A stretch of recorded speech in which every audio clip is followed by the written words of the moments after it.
Uli ka muna na, may pag-uusapan tayo. Yeah. Pagod. Init. Yan. Tuneng, ili-level up na kita. Iti-train na kita ngayon, ha?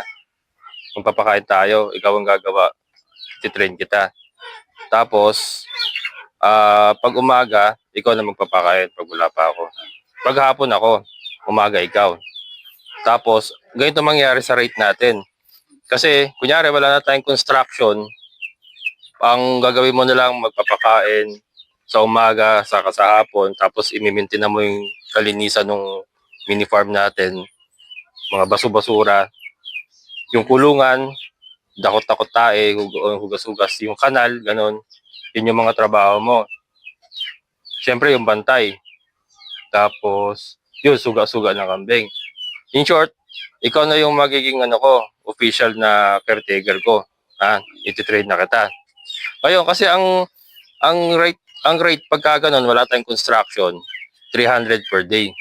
Pero may libre kang bigas araw-araw yon. Tapos sa tanghali, bibili ako ulam. Sa gabi, ikaw na. Okay lang sa'yo yun. Okay lang. Ano na yun, Kumbaga, kumbaga sa trabaho, regular ka na. Regular ka na talaga sa akin. Ikaw na yung mahala. Kaya lang, sabi nga ni uncle ni Spider-Man, great powers comes with great responsibilities. May responsibility ka na rito. So, kunyari, kailangan mo umuwi. Abisuhan mo ako mga 3 days before, pinakamaigsi, 3 days before para makagawa akong paraan. O kaya, palitan. Kung papayag si Emon, palitan kayo. Ganon. Pero ikaw muna kasi hahawak dyan si Emon, purely sa construction pa rin si Emon. Ikaw lang muna yung hahawak sa mga alaga ko. Ngayon, alam mo naman, nag-iingat tayo sa baboy kasi ASF. So make sure, bago ako kumilos doon, nagugas kang kamay, hindi ka nagpunta sa mga talipapa, hindi ka nagpunta sa ibang lugar na na palengke. Basta, at ang gagamitin mo, dalawa yung bota dyan eh. Bibigay ko sa yung isa. Pag papasok ka sa kulungan, yun lang bota na yun ang gagamitin mo. Well, hindi ka po pwedeng pumasok ng hindi ka magbobota. Pagkatapos mo doon, itatabi mo lang, ibilad mo pala sa bubong. Ibilad mo muna, tapos pag gabi, baka umulan, tatabi mo na. Araw-araw yan ang gagamitin mo sa mga baboy. Sa mga manok, okay naman yung nakatsinelas ka lang. Basta yung baboy lang, pinaka medyo maselan eh. Ano ba? Yun lang, yun yung mga responsibility mo, malinis. Yung mga baso-basura dyan, ikaw ang i-charge dyan. Pagka nagkalat si Emon, kayo bahala mag-usap.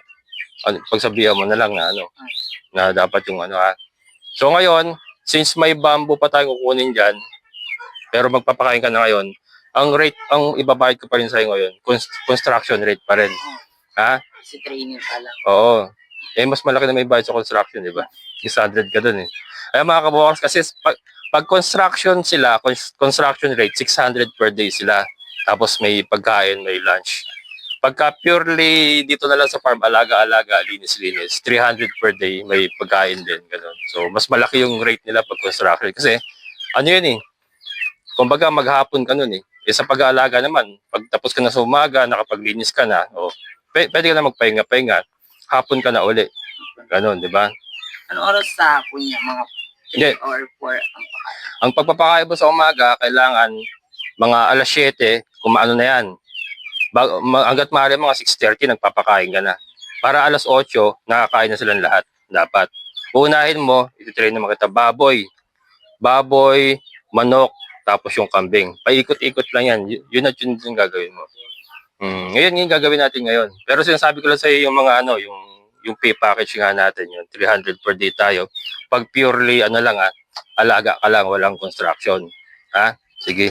So ngayon, ititrain kita. Tapos mamaya tutulungan natin si Alfred doon. Yeah. Ayan mga kabukal, so titrain na natin si Naneng. Ito na yung botang bibigay ko sa iyo. Ito yung ginamit ni Emon eh. So, yan officially sa'yo na yan Hindi po pwedeng ilabas yan Ayan. Kasya pa sa yan? Size 12, hindi kasya. Ay yung na lang, ito na lang. Kanino ba yung yung dala ni Dito nilinis ko. May nilinis ka dyan? Ayan pala Hindi mo ba ginamit sa labas yan? Nagakot lang ng Hindi, meron tayo rito teka. Saan yung planggana natin? Ito, ayun. Ano ko muna, disinfect ko muna yung ano niya mga kabokals. Ayan. Ayan, so Sonrox muna mga kabokals.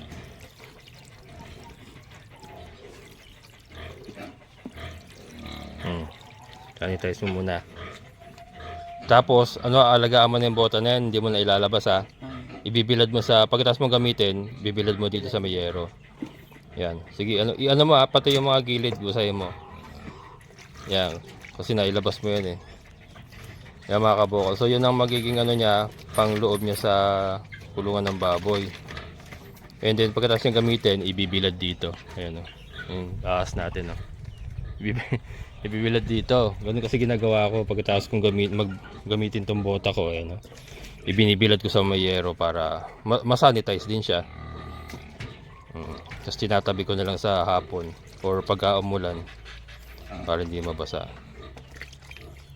Ayan. Sonrox, sinapangan natin. Pwede na itong Sonrox kung sanitize naman talaga. Ayan, okay na. Ang unang step mo, ito, paulit-ulit lang to. Pinakauna bago ka magpakain ng baboy, linis muna. So, walis, ayun, kunin mo yung walis doon.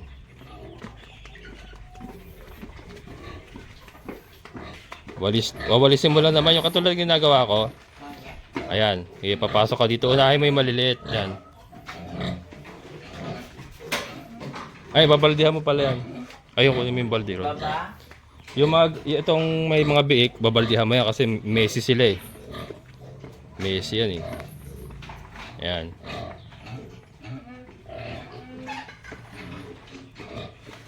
Yan mga kabokal. So, sinaning na ang official caretaker natin mga kabokal. So ito, sinasanay ko na siya para kahit wala pa ako sa umaga, siya na ang magpapakain sa lahat ng ating mga alaga. Kasi lagi ako tinatanghali kasi nga nag-upload pa tayo. So nawawala na sa oras yung pagkain ng ating mga alaga. Kaya kailangan ko ng i-train talaga si Naneng.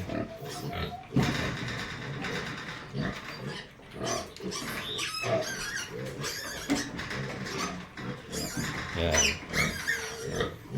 So kung ano yung ginagawa ko, yan lang din naman ang gagawin niya. So yan, ang unang step nga po is linisin yung mga kulungan bago magpakain. Yan, pupo. I-shoot lang naman yun doon sa butas, diretso na sa kanal yun. Tapos mamaya nalilinisin yung kanal. Ganun po ang ginagawa ko lagi. Gumanda na yung pupo nila, no? Hindi nabasa, hindi na Nag na lang sa isa. Oo. Nagtae kasi itong mga kabukal, itong pinalitan ko ng tawag ito? Pre-starter yung pagkain nila. Kasi sila eh, nakadarak sa mais sila, nasanay sila sa nanay nila darak sa mais. Nung winalay ko, nag-pre-starter tayo, nagtae naman. Yan. Ang paneng oh. So may bota mo, may mga pupo pa. Yan.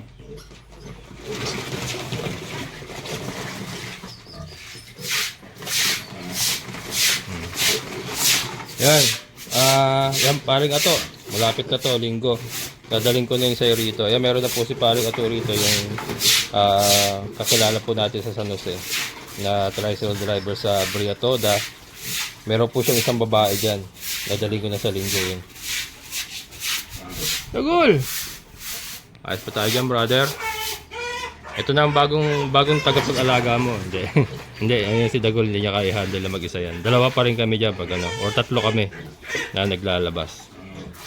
Sa Amon. Si Amon po ay wala. Umuwi kahapon. Sumabay sa akin kagabi pag uwi ko. Tapos ngayon nagpaalam, hindi daw siya makakapasok. May ilakad daw. So yan. Kaya nga sinasabi ko kay Naneng kayo na great powers comes with great responsibilities. Hindi po kasi po pwede yung para ka lang naglalaro na kailangan seryosohin mo yung mga bagay-bagay sa buhay mo kung talagang gusto mong umasenso sa buhay. Yan. Kaya nga si Naneng po yung napisil ko na gawing caretaker dito Kasi siya po yung nakikitaan ko na potential na talagang po pwede kong ipagkatiwala na responsable at pwede kong iwanan yung ating mga alaga sa kanya. Ayan. Mamaya Dagol. Steady ka lang dyan, brother. Malapit na matapos yung kulong ko, brother. Nandyan na yung ano. Nandyan na yung magsasahig. Kaya baka bukas mga kabukas, masahigan na tong ano. Itong ating goat house. Yung pwede dito pasok. Oh, papasok ko. Ano to? Bukas sana masahigan na. Okay lang naman inumin yan. Malinis naman yan. Yan. Si Basha. Hindi ko alam, pupupo yung mga ano niya, nagdudumi yung, basa yung pupo ng kanyang mga anak. Pero gatas pala naman niya, wala pang peach yan eh. Minomonitor ko. Wala pa naman kinakain yung peach yan, puro gatas. Ayun, gatas yan eh, puti eh.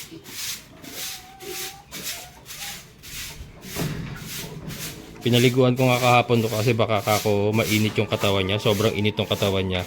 And pati yung gatas niya nagiinit. Kaya yung pinaliguan ko kahapon. Pero magaganda naman ang katawan ng mga anak niya. Kahit nagpupupo.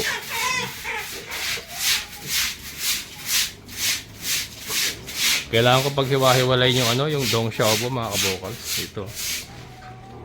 Yun natin. Kasi nga nag-start na akong mag-breed. Tinanggal ko sila sa fly pen, nilagay ko sa scratch pen. Ayan, kaya lang nagbubugbugan.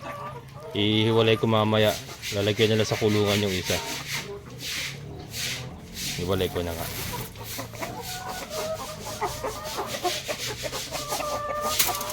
Ito, yan, yung inubugbog. Lipat natin sa kulungan.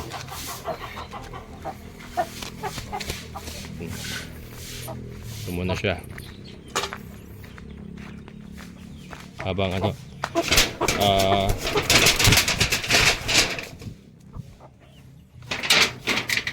halika rito.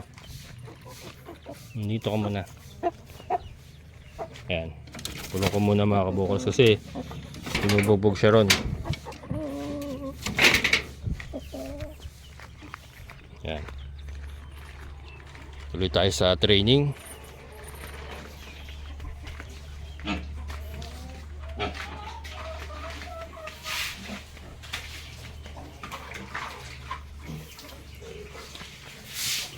Wala na tubig. Ano ba niya? Sige.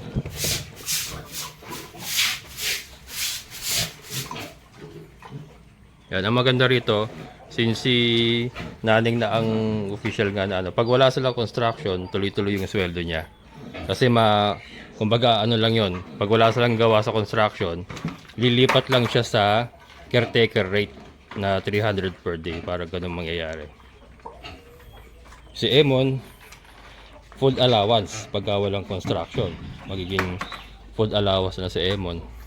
Parang ganun. Pero pilitin natin ano, nagkaroon na naman tayo ng problema sa construction nung nagkaroon tayo ng problema sa kawayan eh. Kaya nabinbin ng konti. Pero kung may materialis naman, tuloy-tuloy naman yung gawa. May kawayan na tayo eh. Maputol na si Alfred dun eh. Ano yan, 2 lote yung babakuran natin and baka yung pati kay Sir Joffel eh, pabakuran din niya. Ayan, madali lang linisan niya. Ang mahirap lang linisan dyan yung may mga biik kasi messy talaga pag may mga biik eh. Pero pag kaya mga ganyang breeders lang, yung katulad niya no. Yung dumi niya nandun na sa sulok.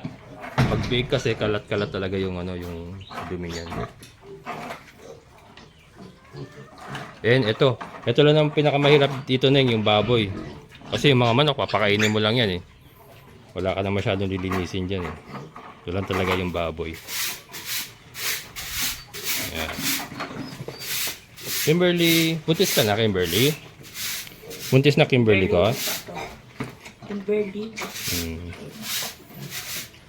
Ito napaliguan ko naman sila kahapon. Medyo makulimlim naman ngayon kaya hindi na namin papaliguan muna. iti-train ko pa si Naneng sa ano kung paano paliguan.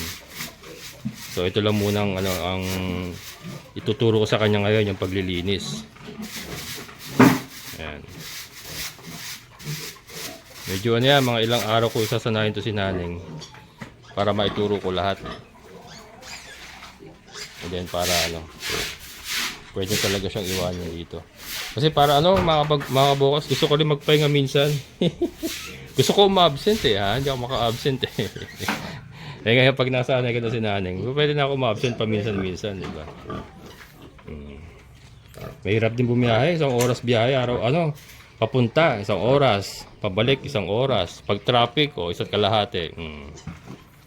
Kaya medyo tiring din talaga. Pero sabi ko nga, kung talagang determinado ka sa gusto mong gawin, gusto mong tagumpay sa ginagawa mo, eh talagang kahit hirap ka na, sisigi ka pa rin.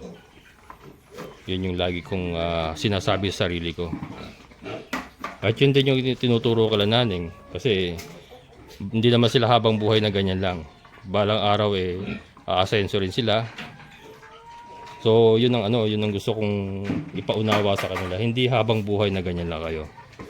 Basta't magsikap lang kayo. Yan. Yung ating mga Deca Brown, i-GGMP4 na natin mga kabokals. Ayun, yung ano pala, yung mga nilagay na natin sa breeding area. I-GGMP4 na natin yan para suporta sa kanilang pagbi-breeding. And then itong ating mga Deca Brown dito na portable eggs. Yun nga, i-battery cage natin yan and then i-layer feeds natin yung mga yan. Balik layer feeds sila. Yan. Ito mga pato, yan, gagawa ko na rin ito ng pugaran para makapag-breed na rin sila. Sunod-sunod na yan, kailangan na kasi natin mag-generate talaga ng income mga kabukals. Kaya ano yan, sunod-sunod na. Yan. Mabattery cage muna natin sila. Kasi kulang tayo sa space.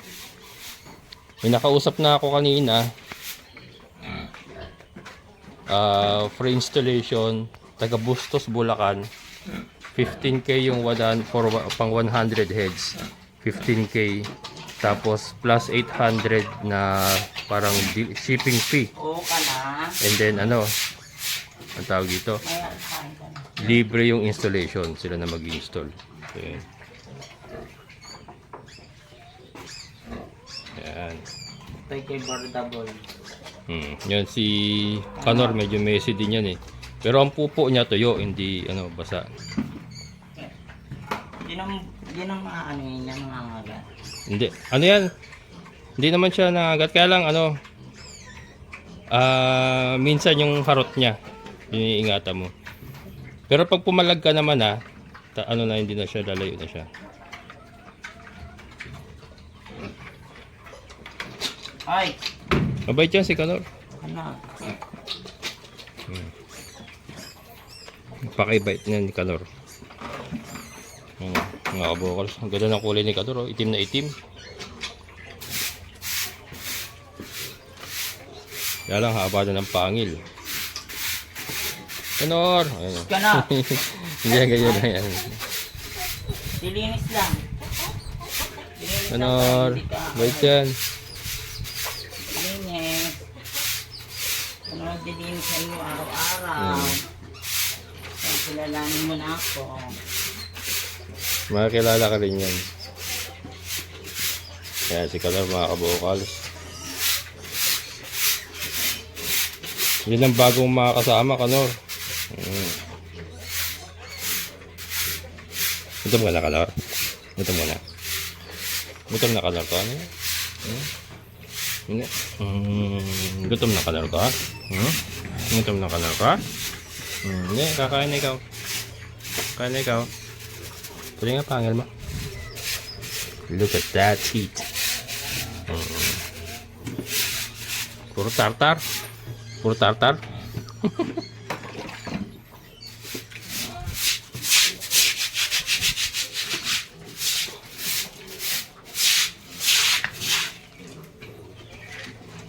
Ito si Kanor parang si George din mga kabukals. Kung naalala niyo si George. Parang ano lang, pinanipis na si George kasi makapal ang katawan eh, bilog. Bilog na makapal. Ito kasi manipis. Uwa ka na ba? O, inom. Ngayon mo na uminom.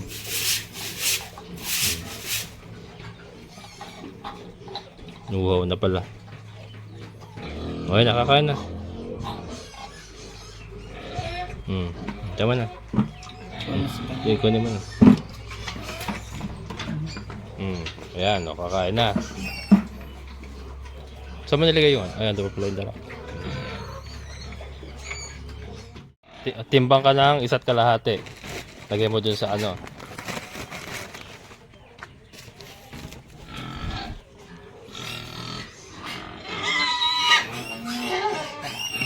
Yeah. Ito yung 1 kilo niyan ha. Yan, 1 kilo. O, 1 kilo na yan. O, tapos kalahati pa. Lagyan mo. Kalahati pa. Sa baboy, tandaan mo yung measurement ha. 1 kalahati sa baboy.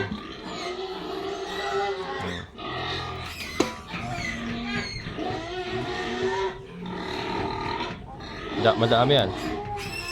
Sige.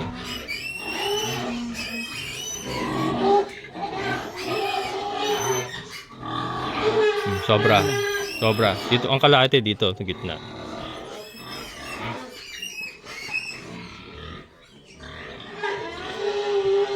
Ayan. Ayan, okay na yan. Okay. Tapos molasses. Lagyan mo molasses. Kalahating takal.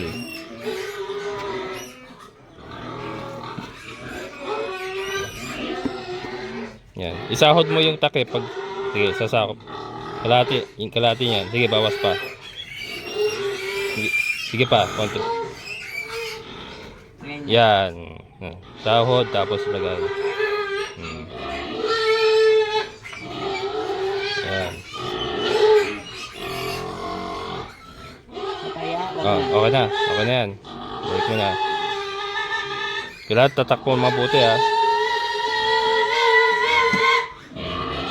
Tapos asin, 1 kutsara. Yan, meron ng ano dyan, may plastic na ano.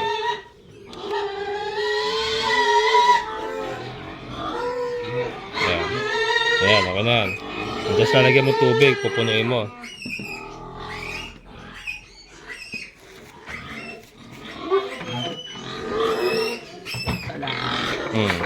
Pupunin mo siya.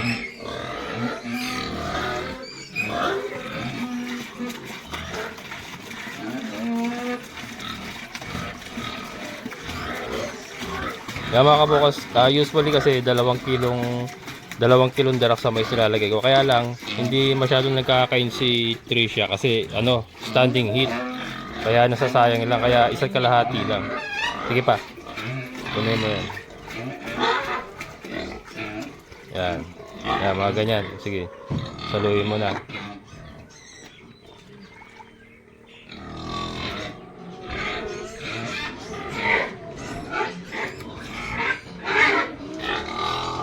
Kailangan halong-halo yung molasses.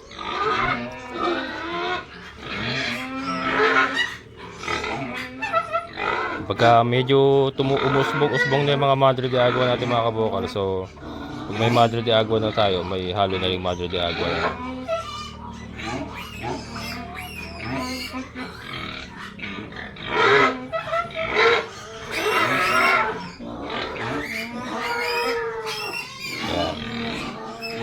Yeah, okay na yan. O, tapos, ano sila?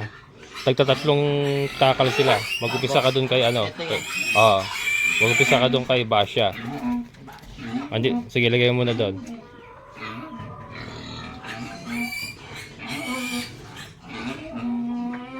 Yan, andito yung bakay na nila, Neng. Dito mo lagi, ano, pagkatapos sila kumain, dito mo ilalagay lagi, nakataob. Oo, nakataob ha. Para nabibilad sa araw na di-disinfect. Yan. So dito ko nilalagay mga kabukas para nabibilad sa araw. Diretso disinfect na siya. Nakataob kailangan para ano, hindi maiputan ng ibon, hindi maiputan ng daga kung may daga. Ayan.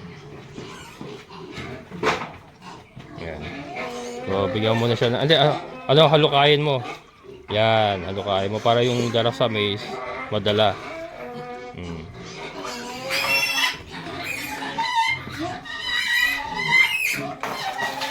Yan. Tak-tak mo yung darak sa mais.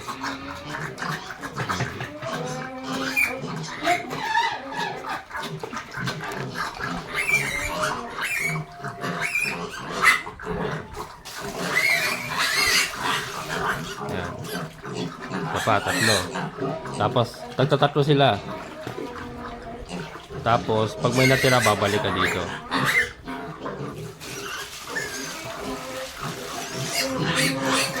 Ayan. Sorry. Okay, kabila naman. Ano man? Tatlo din.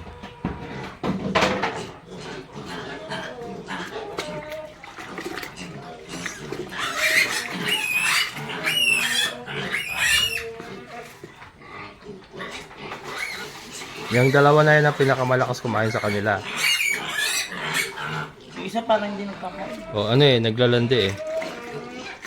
Kaya konti lang ibibigay natin.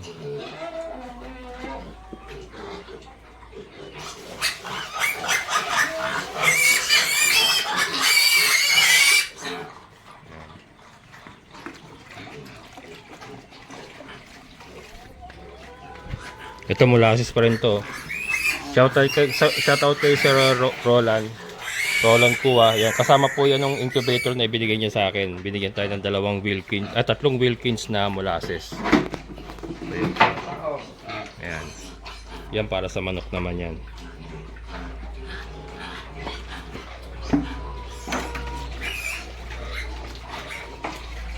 Yan, ito si Kimberly kasi, si Trisha kasi, standing heat kahapon, yung isang araw pa. Ewan ko lang ngayon kung kakain na siya na mabuti. So yan ang bibigay mo na sa kanya, mga ano lang, 1 kalahati lang muna. Kasi tinataob niya landi kasi. Pero pag normal na yung pagkain niya, magana na siya, tatlo din sa kanya. Pag magana na siya, yung hindi niya na tinatapong, gano'n. Oo, pag hindi niya na tinatapon, nasisimot na niya, itatatlo mo na siya. Ito si Kanor, mahina talaga kumain to, mga kabokals. So ito, Neng, lang to, 2 lang yan. Maano talaga kumain yan, mahina talaga kumain si Kanor, mga kabokals. Yan, kaya 2 lang sa kanya. Ay, sorry. Hindi pa niya mauubos yan. Ganyan po talaga si Kanor. Kahit noon pa, nasa old area pa tayo, ganyan talaga siya kumain. Ano siya? Hindi siya talaga masimot. Lagi siya nagtitira. Ayan. Tapos balik ka ulit doon kay Basha.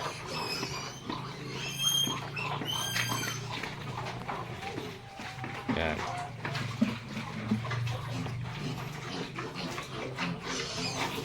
So hahatiin mo sa kanila ng 2 ni Kimberly yan yung natira. Ganyan lagi Neng, paulit-ulit mo lang gagawin yan.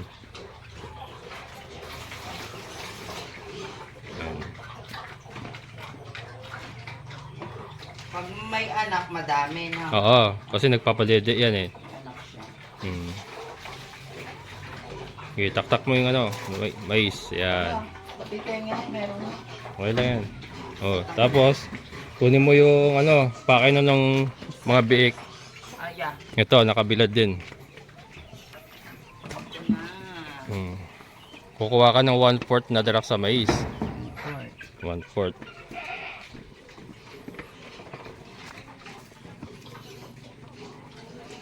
Konting-konti lang yon. Madami yan. Sige, bawas pa. Sige pa. Sige pa. Sige pa. Sige, timbangin mo. Dito ang 1/4 niyan ha. Ito 1/4. Ayan nga.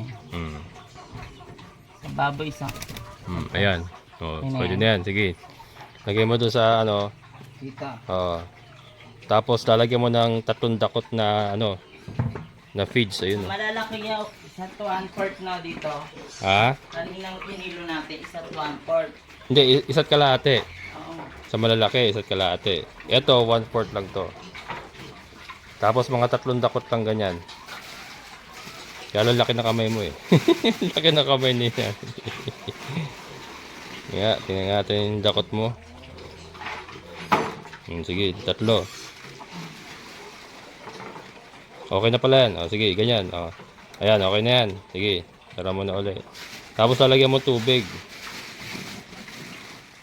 Yan mga kabukas. So, yun po yung hindi na natin si pinupure feeds kasi nagtatai nga eh.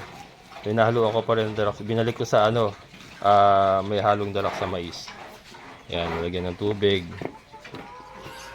And then, pati-dissolve mo pa konti yan. Sige. Hindi na lalagyan ng matamis. Hindi na. Sa ganyan. May feeds kasi. Sige. Sige pa. Yan, okay na yan. Haluin mo lang. Tapos iiwan mo yan. Hantayin mo munang matunaw yung feeds. Sa manok ka na. Tatalon ka muna sa manok.